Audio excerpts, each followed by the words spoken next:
All right, 210 Boxing TV here, Coach Rich Barrientes. Big fight this past weekend. Gervonta Tank Davis 7th round knockout over Ryan Garcia. You were in camp with Tank. He was sparring your twins for the entire duration of camp.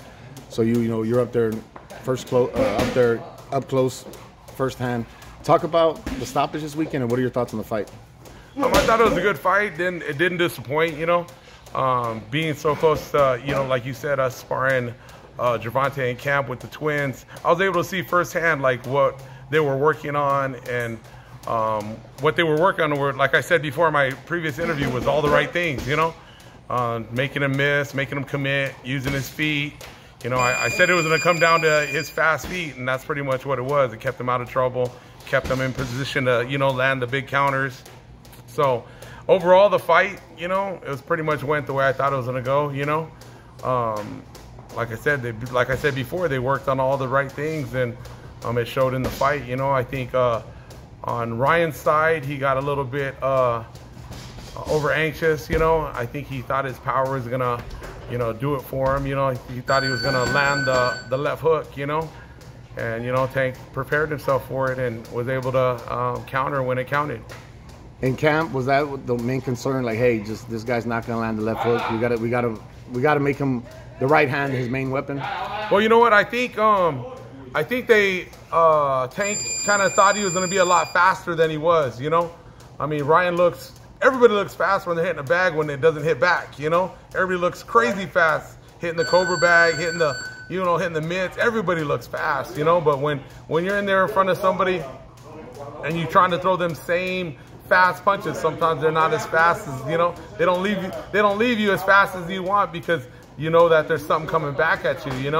So I think Tank's camp, they kind of were thinking that he was a lot faster than he was. So when they got in there, I think Tank was surprised that he was able to see everything coming. The preparation and strategy, is that what won the fight in this fight? Oh yeah, I think so. I think like I said, going back to what I said before, is like I saw Tank's camp working on all the right things. Not committing, working on footwork and working on Ryan, making him commit so they could counter. And as you mentioned, so in the second round, Ryan, he had a little bit of success, but then he started committing. Was that the whole game plan for them? That's what they wanted to do, to suck him in? I don't know. I mean, I don't know what they, what Tank, what Ryan was working on in their camp, or maybe they wanted to pressure him from the beginning. Who knows?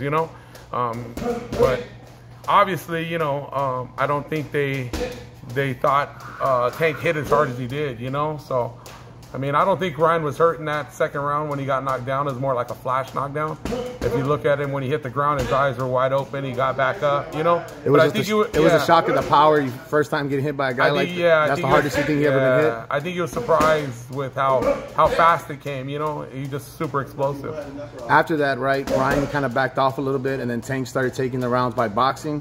Is that how you started seeing the fight playing out? And then, as you mentioned, you were predicting knockout between 7 and 10. Yeah, I thought he was going to get him out of there between 7 and 10, just because, Tank he's smart. He's going to let you make the mistake, and that's kind of what he did in that fight. Kind of let Ryan make his mistakes and then capitalize on it when the time was there.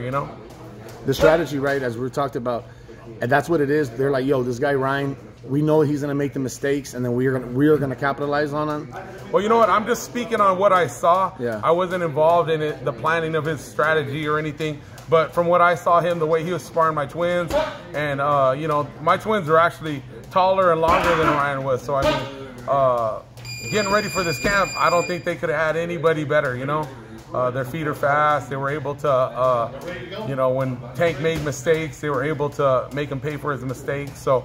Like I said, going into this fight, I was pretty confident with Tank's ability to, make Ryan miss and stay away from his power, just because the twins are a little bit longer and faster on their feet than Ryan was. So I think the sparring in every camp is really critical on getting ready for whoever you're going to have in front of you that night. So when Ryan went down in the 7th round for that body shot, right? Could you tell it was a body shot, or did you see he was breaking it down, or what was your thoughts when that happened in that sequence? I mean, until they showed on TV where you could see the right angle, then you know the punch was a real punch that landed really hard. You know, Ryan, I think in that situation, I'm not the one that got hit with the punch, but from what I can see, it looked like he could have probably got back up. You know, but you know, like I said, he's getting a lot of criticism. Chavez came out saying, don't ever invite me to a Ryan Garcia fight. I never want to watch him. Coach Bullet said he quit, that he looked at the ref, to count to 10, that he could have got up. Yeah, but like I said, they didn't take the shot. You know, it comes down to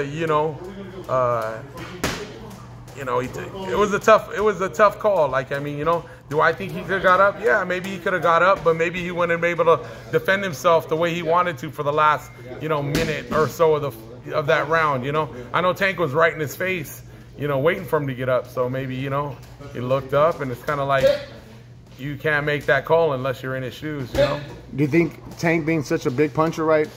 They used to say you don't know what you have in you until you get hit by a guy like Tyson or a guy like Tua. And do you think when Tank hits guys, it makes them sometimes just want to check out?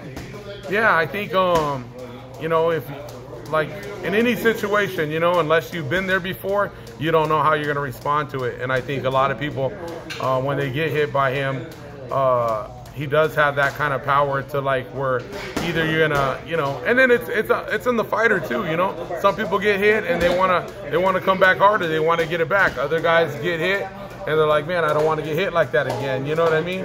I mean, we saw Pitbull Cruz get hit with some big shots, but he never stopped coming forward. You know what I mean? So everybody's a little bit different, So I mean, I can't speak for, I'm not getting hit with them punches. You know what I mean? So. You can only speak on what I know, and from what I can tell, I don't think Ryan had been hit like that before, to where he didn't want to continue. You think amateurs or pro, he had never been hit like that? Nah, in the amateur, the gloves are different. You have headgear. I've watched Ryan, good kid. I watched him through the amateurs, good amateur, good family. But with those 8 ounces, it's just a different story. 8 ounces is different, I experienced that with my son, My son getting hit with an 8-ounce glove, and it's different than, being in an amateur fight. All right, man. Appreciate you so much, Rich. Yep.